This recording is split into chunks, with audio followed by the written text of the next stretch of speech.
Olá, neste vídeo vamos falar como a regulação da expressão dos genes possibilita a diferenciação celular. Eu sou a Telma Rodrigues, sou professora de Biologia e Geologia e vou tentar ajudar.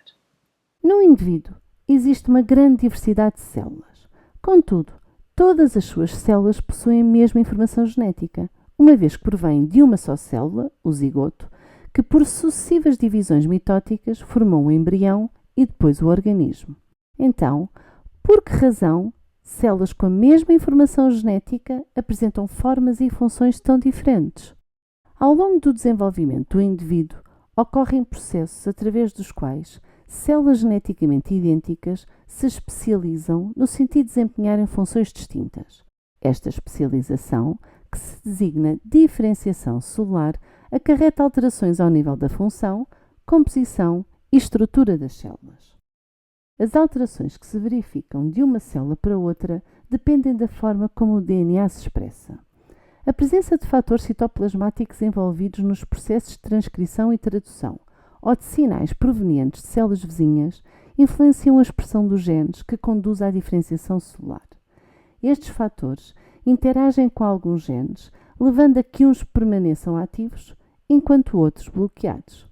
Então, diferentes genes ativos vão levar à produção de diferentes proteínas, que consequentemente levam a que as células apresentem diferentes estruturas e funções. Mas como é que a célula regula a expressão dos genes? Existem várias formas que a célula pode recorrer para regular a expressão dos genes. Logo, na acessibilidade da cromatina. A estrutura da cromatina pode ser regulada. Uma cromatina mais aberta ou relaxada faz com que o gene esteja mais disponível para a transcrição. Se estiver mais condensada, impede a transcrição. Também a transcrição é um ponto-chave da regulação para muitos genes. Conjuntos de proteínas de fatores de transcrição ligam-se a sequências de DNA específicas dentro ou perto de um gene, promovendo ou reprimindo a sua transcrição para um RNA mensageiro. Ao nível do processamento do RNA, também pode ser feita a regulação. Diferentes RNAs mensageiros podem ser produzidos a partir do mesmo pré-RNA mensageiro através do processamento alternativo. A remoção de alguns exões fazem com que podemos ter RNAs mensageiros diferentes. A própria estabilidade do RNA mensageiro. O tempo de vida de uma molécula de RNA mensageiro no hialoplasma afeta a quantidade de proteínas que podem ser feitas a partir dele. Pequenos RNAs reguladores, denominados de microRNAs, podem se ligar aos RNA mensageiro-alvos, inibindo a tradução ou promovendo a sua degradação. Assim, ao nível da tradução, esta pode ser aumentada ou inibida por reguladores. Como já vimos, os microRNAs podem bloquear a tradução dos seus RNA mensageiro-alvos. Por fim, também na atividade proteica pode ser feita a regulação. As proteínas podem sofrer uma variedade de modificações pós-traducionais, como serem quebradas ou marcadas com grupos químicos. Estas modificações podem ser reguladas e podem afetar a atividade ou o comportamento da proteína. Mas quando é que ocorre a diferenciação celular? Após a fecundação, quando se juntam as duas células sexuais que vão originar um novo ser, forma-se o ovozigoto e tem a potencialidade de originar todas as células, tecidos, órgãos do organismo. Esta célula vai sofrendo divisões até originar um embrião composto por um conjunto de células, todas iguais, que se denomina mórula.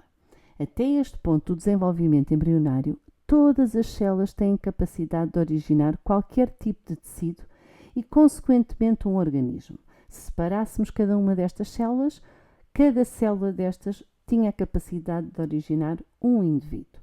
Denominam-se, por isso, células estaminais totipotentes.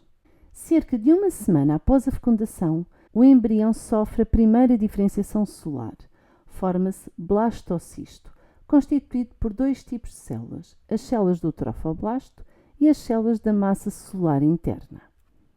As células do trofoblasto vão originar os anexos embrionários, placenta, saco amniótico, cordão umbilical, etc.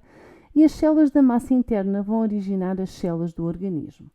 Estas células denominam-se células estaminais pluripotentes e conseguem originar qualquer célula do organismo, excepto os anexos embrionários.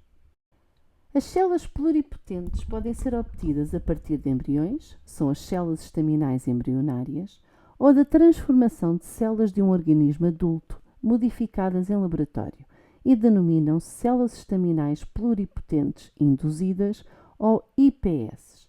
A vantagem da utilização destas células é que elas podem ser geradas a partir de células de um determinado paciente, evitando o recurso a dadores ou a embriões. Também existem células estaminais em vários locais do organismo adulto, sobretudo em locais que necessitam de uma renovação contínua, sendo as mais conhecidas as da medula óssea, produtoras de células sanguíneas, da pele ou do aparelho digestivo. Estas células são multipotentes, possuem alguma especialização, mas ainda conseguem originar diferentes tipos de células dentro de uma mesma linhagem celular. As células estaminais em tecidos fetais, como o cordão umbilical e o fluido amniótico, são também elas multipotentes. Nas plantas também existem células indiferenciadas e denominam-se células meristemáticas, agrupando-se em tecidos designados meristemas. Então, podemos concluir que as células estaminais são células capazes de se autorreplicar, originando outras células estaminais, e são células indiferenciadas, capazes de se diferenciar em diversos tipos celulares. A importância destas células é dupla. Permitem estudar os mecanismos que levam uma célula a transformar-se noutra, com uma função específica, e sugerem a esperança de poder produzir células para substituir outras que tenham sido destruídas por diferentes patologias, como a doença de Parkinson, lesões na espinal medula, diabetes ou doenças cardiovasculares. Ficou percebido? Espero que sim.